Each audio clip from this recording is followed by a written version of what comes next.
Helsing, if you can mute, we're getting a little echo.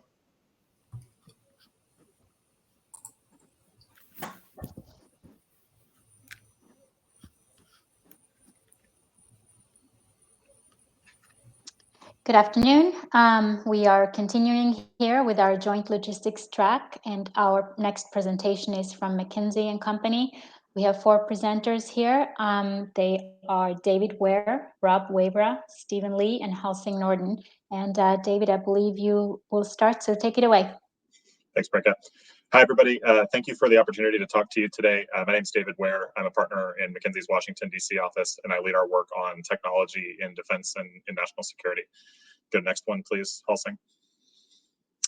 There's 3 of us here today, myself, Rob Webra, who co-leads our work in both private and public sectors on digital twins and digital engineering, and has done extensive work on logistics, supply chain, and other AI topics in the Air Force, the Space Force, the intelligence community, and the private sector. I'm also joined by Stephen Lee, who leads McKinsey's defense analytics domain, where we build specifically analytics products and deliver services for the DoD. We're also representing Quantum Black here through Rob, which is our specific AI capability arm within McKinsey. Next slide, please. I won't belabor the point, but when most people think of McKinsey, they don't think of analytics or AI. But in fact, about 30% of our work globally is analytics and digital and AI, and another 30% is enabled by those technologies. We have a wide variety of technologists and experience that allow us to bring those capabilities to clients. Next one, please. I think Rob's gonna start talking through, sort of how we're thinking about logistics in the context of the Navy, and then we'll talk you through a few case examples. Over to you, Rob.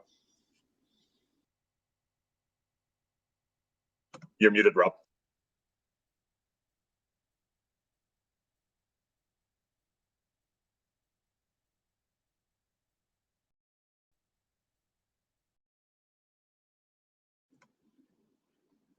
Sorry for technical difficulties. We're almost there. Yeah, you can hear it. We can hear you. Go ahead. I was unmuted, but there was a microphone issue. So we're really excited to talk about, the way we can bring artificial intelligence and a handful of analytics techniques and technologies to the logistics problem. But we thought it made sense to start by talking about that logistics readiness chain specifically in the DoD context. When we look at the problem of readiness, it's not just about parts at a squadron or having the right ships at a dry dock facility or at a port at the right times, but rather a process that begins all the way back at the supplier sourcing through a prime contract. So that can be the right choices around tier 3, tier 4 suppliers, the right design choices about bringing or removing complexity from a supply chain, reducing the producibility of a system itself, all the way through to the process of actually manufacturing that design, having the right spares available at the right places at the right times, and continuing through the life cycle to late life programs where the industrial base itself may have shifted. When we look at this, there are levers that appear, whether we're talking about a Navy context, a broader defense context, or a private sector set of stories, which we'll share with you later.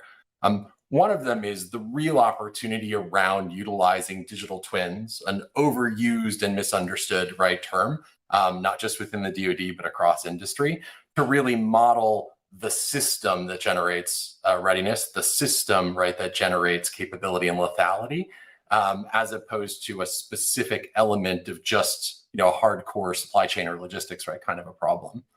There's a significant amount of work around queuing and schedule optimization that can really drive value in readiness, which is pretty significant in the returns that it can generate just on its own.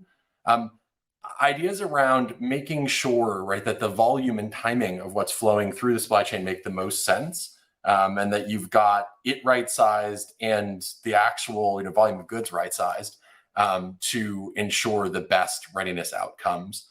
And then last, really thinking through the people that are involved. And I have a particular passion here, having done readiness work in another service in the Air Force, and realizing just how critical the trained pilots, rated pilots, trained maintainers aspect of personnel can really be to driving readiness, more so in many cases than the systems themselves. And so we wanted to make sure that while we have this set of sort of broad learnings, that we double clicked on 4 of them through the course of today's brief presentation. In more detail, we're going to look at 4 different cases where McKinsey and Quantum Black have engaged to inject analytics or inject digital into this kind of sort of broader, right, logistics decision-making, supply chain decision-making kinds of processes. The first is a case I'll talk about, very much outside of the defense context, but in a complex engineering context on the water around the America's Cup, where we built a digital twin, not of the ship, but of the sailor in order to expedite testing. So we'll talk a little bit more about that and share a video. Stephen's going to then share a case around a large steel manufacturer that is going to really get us right at a different form of simulation, a different form of learning, right, analytic that can really drive right some insights around schedule optimization. And then we'll talk about 2 other cases that get directly at the defense readiness part of the opportunity to really sort of communicate the specifics right around defense, and then people analytics, as I talked about, as a way to drive readiness. I'm going to jump in right to the New Zealand case, but expect to hear about all of these as we go through the next few minutes. So this case, public, something we often are quite private, right, about how we serve clients, but this is a case where we've both right gone public with the work right that we've done. The America's Cup, one of the oldest right sort of team sporting events right in the world. McKinsey and Quantum Black were engaged with the New Zealand team in a really, I think, cutting edge push for how to incorporate, not just artificial intelligence, not just, sort of let's do some analytics work, but the most advanced deep learning and reinforcement neural network work, right, that had been brought to at least this sport any time before. And the idea was to drive the volume of iterative design change testing or design testing that could be done in a way that wasn't supportable by human sailors. As you might imagine, there's a limited number of people on the team. They themselves have training schedules, and testing, thousands of designs is not something, right, that they can subject those human athletes to. But so much of the design choices, right, for a vessel that performs right at the edge like this does, are around what a human being can control, what a human being can take advantage of. And so here, as opposed to some sort of engineering twin or other more traditional twin, where we invested our time was around building a replica of the sailor to make it so that we could actually go through design options faster and faster. We're going to talk through, we're going to play a video. We're going to talk through sort of the case in more detail, but these numbers on the right are eye-popping and quite, quite real, quite substantiated. Not just because the team won in the year, right, that's in question, but through experiences that we can share through a Go and See as well to help really bring this case to life.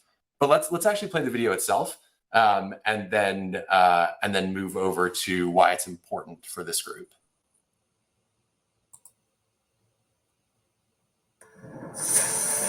The America's Cup Match 2021. This is an magnificent flying machine. Here we go. Here comes the push.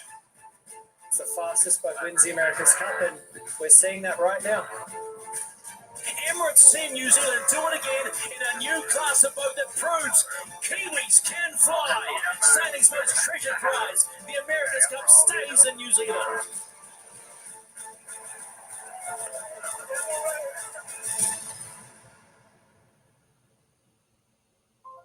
The America's Cup is the oldest sports trophy ever. Got a lot of history there, and at the same time you're blending all that history with just cutting edge technology. Most people think of what we do as we go sailing. Well, we do, but it's not sailing. We go low flying aircraft sort of on the water with great hydrodynamic and aerodynamic qualities. The technology and the design can really make the difference between winning and losing. You have a simulator that's completely repeatable. You can model the same weather conditions, the boat going through the same waves. However, to drive the simulator, you've got to have sailors involved in that, and they're out on the water. And so to actually get the right people together is a real challenge, and the sailors are not completely consistent.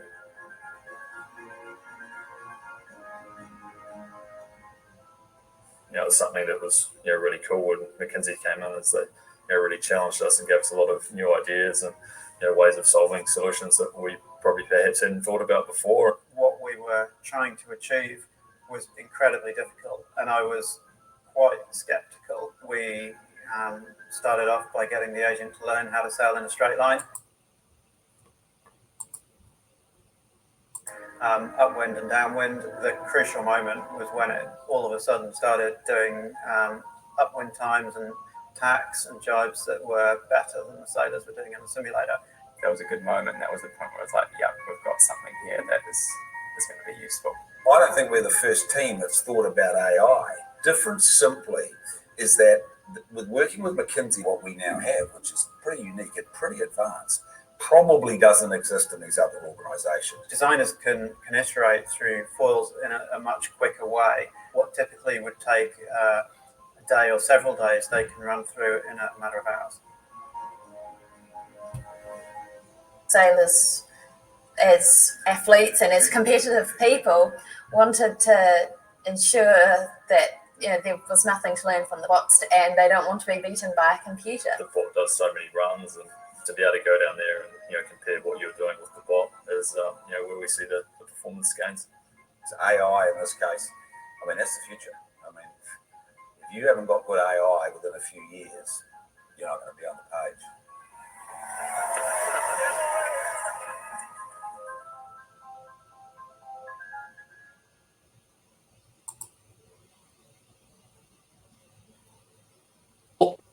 I think we wanted to make sure that that kind of really exciting case in sport made sense, right, sort of in this context.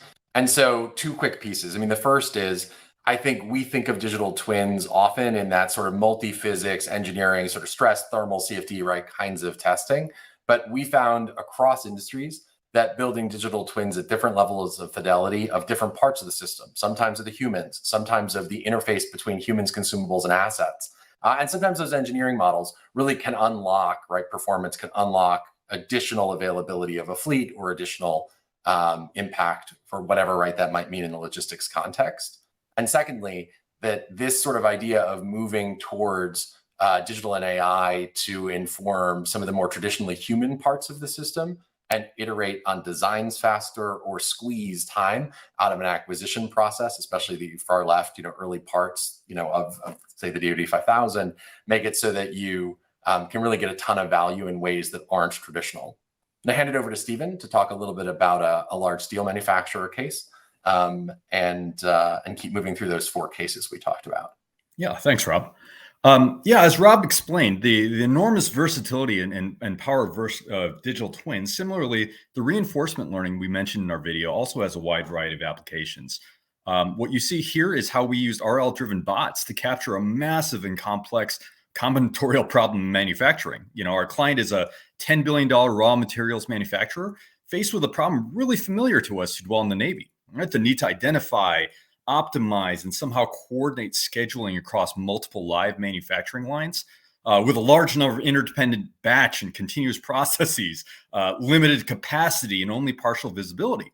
It's not unlike trying to wrangle and manage an RCOH. So like the Navy, they're also faced with Murphy's Law, right? So we've got machine downtimes, delays in orders, late changes to shipping timelines, issues with certain sequences of events where even one thing being out of order causes a massive disruption. And what's more, sequencing affects yield. Even a single-digit change in yield can translate to tens of millions of dollars in impact. So what we did was we leveraged an offshoot of the modeling and sim we've teased, and we built and utilized a factory simulator. Basically, mimic the very specific component level specifications that actually impact scheduling decisions. And by capturing and by codifying the universe of these features and their dynamic interactions, we were able to mimic thousands of scenarios with variations in capability, specifications, grade, and speed over more trials than a human can theorize. and then looking at the cost of decisions made on the production line, like a change in specifications, the machine is driven by a reinforcement learning algorithm that's continuously learning from its decisions. So, you're greatly reducing the burden and the chaos on the manager by recommending optimal sequences and then backing those recommendations with data. We essentially mimicked minutia at that component level, as Rob was hinting at, to model and optimize a multi-tiered decision space with real-time adjustments to production schedules. I know, David, you've got a similarly compelling story from the supply chain and warehouse side.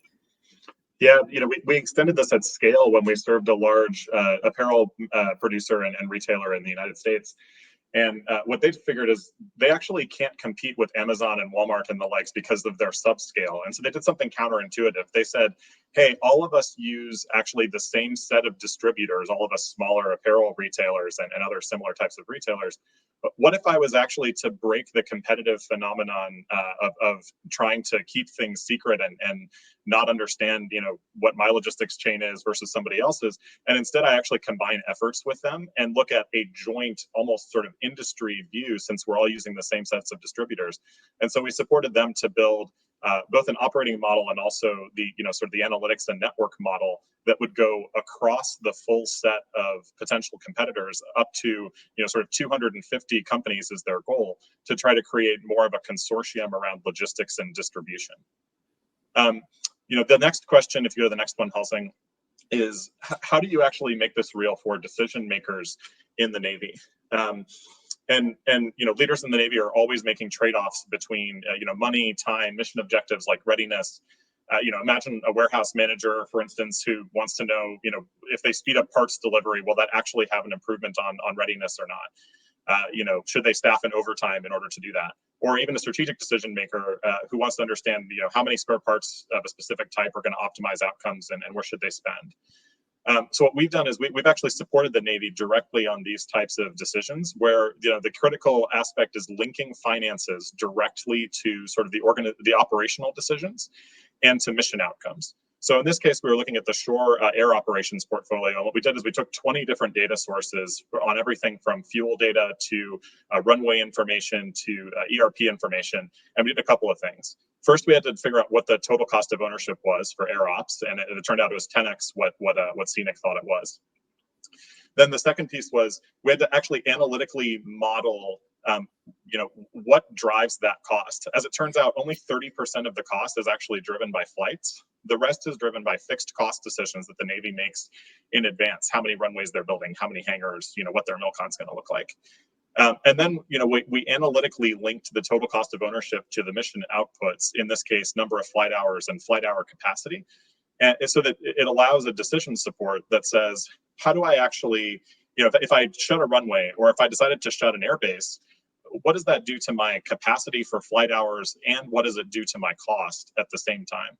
To bring it back to the machine learning component a little bit, we thought this was so important, and the modeling of this was so critical, that we actually also automated the evaluation of various fit models for that for that driver analysis.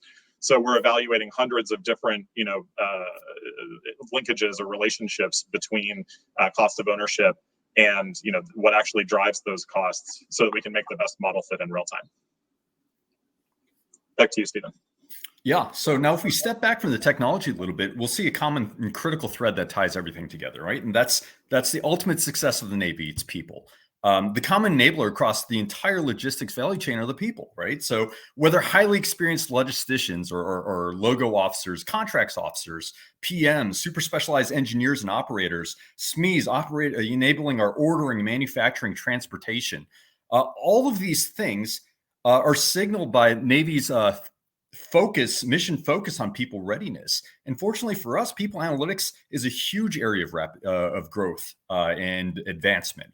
What we've got here is a very relevant example where we took 50 million data points and we really isolated them and looked at specialized workers and how they could be optimized, where they should be placed, how to really get performance metrics that could be operationalized and support a manager in their decisions. So we can look at reskilling, upskilling, vendor lock, and familiar topics like brain drain. And, that's our final case, and we're at time. Halsing, would you mind going to the next slide? We just want to thank Mr. Vaughn and U.S. Navy Jake Tradewin, members of the audience. David, did you have a closing thought for us? No, just that thank you for the time, and we hope we've demonstrated today a couple of things for you all. First, we understand what logistics means in the agency, in the Navy's context. We understand, sort of broadly and have shown value in bringing AI and technologies to bear in these circumstances. And we're excited to work with you on any of these challenges that might be interesting to you, or any permutation of those. Thank you, everyone. Thank you very much to the McKinsey team. Thank you for being precise with your timing. We will go on to our 5-minute break and resume with the next presentation at 3:10. Thank you. Thank you all.